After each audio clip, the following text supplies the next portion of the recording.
After enduring a turbulent development where up to 80% of the game was scrapped, an unexpected event occurred, like a phoenix rising from the ashes.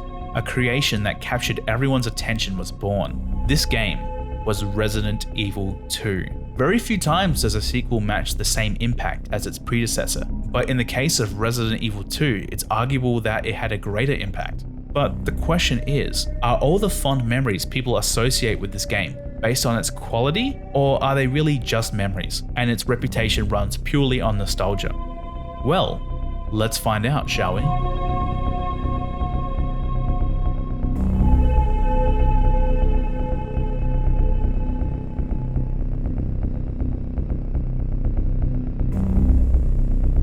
There are a couple of key points that I want to highlight about what makes this game so effective, and that is direction and narrative design. Just very quickly, let's go through what the term narrative design means. In very simple terms, a narrative designer is the person who constructs and relays the story through gameplay.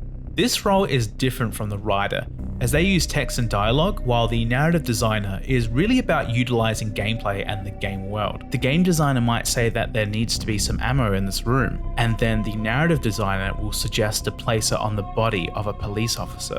Every game company is different in how they approach these roles, and sometimes there is no narrative designer, but for when talking about story related to the player through gameplay, I will refer to it as narrative design. In the first game, you are essentially told about how you can't go outside the mansion with the opening cutscene. It's a fairly weak way to frame how the player can't leave the confines of the mansion, and I can guarantee that many people didn't feel the threat of the outside and immediately went for the front door to be told by a seconds-long CG cutscene that they weren't allowed outside. But in Resident Evil 2, you physically move through the reason why you can't go outside in the opening act of the game. This is so much more of an effective opening because the player gets to experience the story rather than just watch it. This is the core value of narrative design, telling the story through player experience. Nobody wanted to leave the police station because they had felt the threat of outside firsthand. The game will even remind you why you're locked in the police station, with zombies that will claw through the barricades, spill through the windows, or pour through a door while you're opening it. Just great narrative design. A different example of how this game uses narrative design is with Ada Wong. Ada is a bit of a mysterious character, and she initially doesn't tell much in terms of who she actually is. However, when you have the chance to control Ada, just from her gameplay we can already pick up on a lot of details about her character. She holds her handgun in this very distinct fashion, and she fires it very fast, much faster than the inexperienced main characters. So, without any dialogue or text, we can pick up on the fact that there is probably a lot more to Ada than she has told us. These are just two examples of how this game uses narrative design, and truthfully I could go on. The player's story experience has really been taken into account and implemented quite intelligently here. It seems that everybody knows the issues with the development of this game, where at about 60 to 80% of the way through its development, it was decided to scrap the game. The person behind this decision was producer of Resident Evil 2, Shinji Mikami, who also happened to be the director of the first game. Who has how much control in the progression of the game's direction after this is somewhat muddled, whether it's Shinji Mikami or credited director Hideki Kamiya. It's hard to gather from just reading articles. From a direction standpoint, I feel as if this game is very different from the first, so I feel as if Hideki Kamiya still had a lot of control over the direction. Even the camera composition is very different compared to the first. The camera here is focused on telling a story with its visuals, rather than an excessive amount of notes. You're never really told the specifics of what happened to Raccoon City or within the police station, but you can build a story of the previous events with the visuals. What notes you do find are only for filling the gaps, and by the end of the game you have a complete picture of the events that transpired. Contrast that between the first game. The camera is focused on composition for horror and tension. Enemies are fewer and often made large in the camera, but there is very little communicated visually to the player in the first game. I'm not trying to point out which one is superior between the two, just that they're very different. These games feel like they were directed by completely different people with completely different visions and goals. You can really feel the creative mark on these games, and which one is better is truly down to personal preference. However, if I were to criticize the direction of Resident Evil 2, I would say that the lighting and color leave something to be desired. The first game is just so rich with its color and lighting. The lighting in Resident Evil 2 feels a little basic and overlit. I feel like this is due to the fact that more attention is meant to be directed towards each camera angle and what story that camera angle tells. But lighting and color is very important to the impact of a scene, and it detracts from the impact you have on an audience when you don't put enough emphasis into it. Resident Evil 2 isn't a game with much of a plot. It really boils down to these characters need to escape from this desperate situation.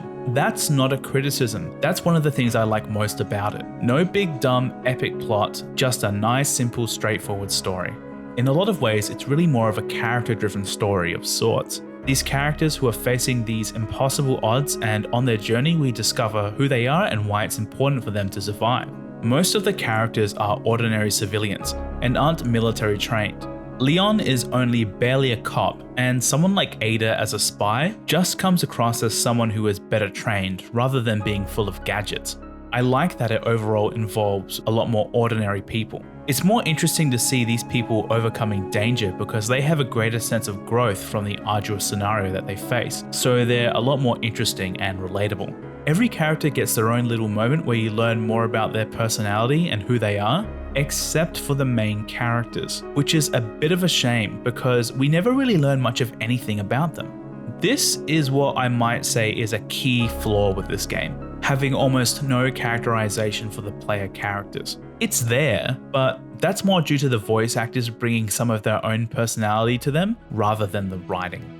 Now, this game has two different scenarios, an A and B scenario. These scenarios are individually playable for the two protagonists, meaning that you essentially have 4 ways you can play the game. Now that's a pretty cool inclusion, but what impact does that have on the story?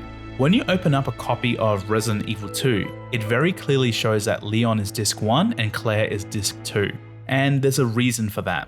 Going for Claire first and Leon second definitely messes with the pacing and structure of the story. This isn't a criticism, rather it's just something to keep in mind. A perfectly flowing story that works when sequences are flipped is a bit of an impossibility. It's definitely a story structured around Leon for scenario A and Claire for scenario B. If you want a little more evidence for why I think this, there are some continuity errors in the Claire A and Leon B scenario, and the fact that the spade key is completely redundant on the Leon B scenario. This game is full of great gameplay design. The placement of enemies is varied a lot, and they're placed in more unique and challenging ways. Single file groups of enemies directly ahead of you are much lower in occurrence, and enemy placement has been utilized to put a lot of tension and stress on the player. This game definitely nails how to place enemies for the purpose of horror. The shape of rooms are also quite varied and they feel much more distinct from one another. This gives you a lower chance of predicting the approach for the room, which builds on the tension. And there really is tension. There are some doors you walk through and you just get those "oh shit" moments where it seems like it's impossible to escape unscathed. That emotion can be a little fleeting, since most of the enemies are quite easy to handle, especially zombies, which in my opinion just feel a little weak. While they are most definitely more of a threat than they were in the first game, with their greater numbers and their increased speed when you get close to them, they still remain a fairly low risk enemy. Look at all the zombies here. I shouldn't be able to take them all out with just a pistol. Kind of takes away from the tension when your enemies aren't much of a threat. With a slight bit of balancing, I think the tension would really increase. Hunters are gone and replaced with lickers, which are much better designed enemies. Their attacks aren't as cheap as hunters, and their more powerful attacks occur less frequently. Their toughness sort of comes from how low to the ground they are, which is an interesting concept for an enemy. If a couple gang up on you, you're in some severe trouble, but it would be solely your fault if that happens. This is because they are also an enemy that is blind and only know your location by sound. This makes them a fairly avoidable enemy, and you're never put in a situation where you're forced to fight one. Even from a monster design standpoint, they look and sound more like an enemy from a horror game, rather than just some weird lizard monster. They're a complex and interesting enemy, and really are a great elevation in enemy design over the first game.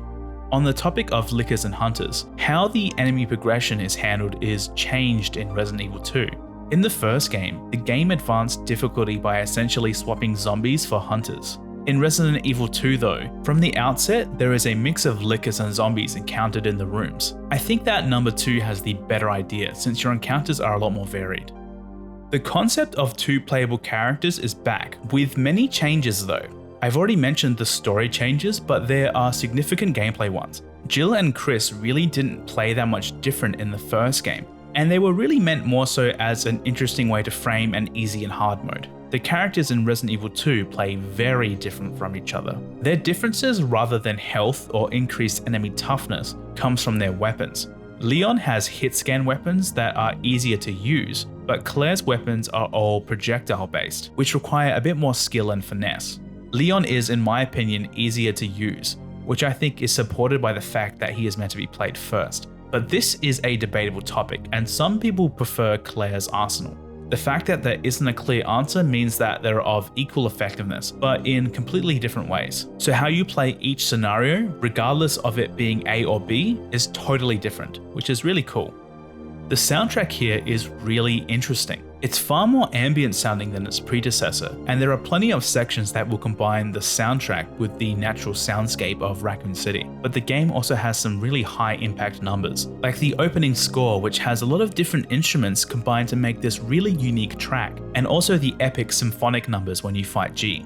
The soundtrack is just really unique. I can't think of a comparable soundtrack to Resident Evil 2. So the fact that it's so effective and it's so unique really makes the soundtrack here firmly earn its position as a video game classic. Voice acting here is really quite good. I'm sure they got a lot of feedback about it on the first game and wanted to up their effort here. Everyone does a good job in their performances, and they do a good job in elevating how much you care about these characters. Although I do find it a bit hard to properly evaluate their performances, considering that there isn't much time dedicated to the script and dialogue is still a bit rough. Alison Court is great as Claire, and she really puts in effort into trying to bring Claire to life. I will say though, even though I truly do like Alison Court, and I think she is a quality voice actor, she is miscast as Claire. She doesn't really bring across that tomboyish personality that Claire should have. It's a good reminder of how you can get a quality actor, but when you put them in the wrong role, it won't equal to a quality character or performance. Paul Haddad is a bit flat as Leon in my opinion, but I think that might be a bit of a script issue. He can scream out Ada pretty well, I'll give him that. Probably the standout is Sally Cahill as Ada Wong. Someone told her that Ada was a femme fatale, so Sally Cahill does her best Lauren Bacall impression, and it's just great. You could be critical and say that it's a really cliche performance for this kind of character, but I think it suits Ada really well, and Sally Cahill's delivery really came to define Ada Wong. Resident Evil 2 is just a really well-made game with some dramatic improvements over its predecessor. However, I wouldn't consider it a direct upgrade. Each scenario does feel a bit shorter compared to the first game. I also miss the explorative feel that I believe the original offers, with Resident Evil 2 coming across as much more linear. To give an example of what I mean, the maximum amount of doors a key in Resident Evil 2 unlocks is 3, while it's double that for the first game.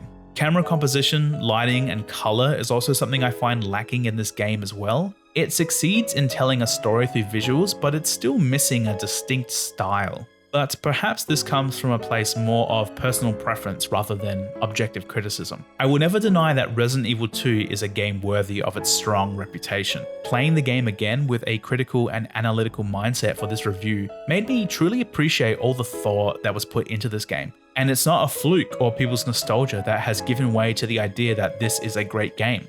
It's remembered as a great game because it just is.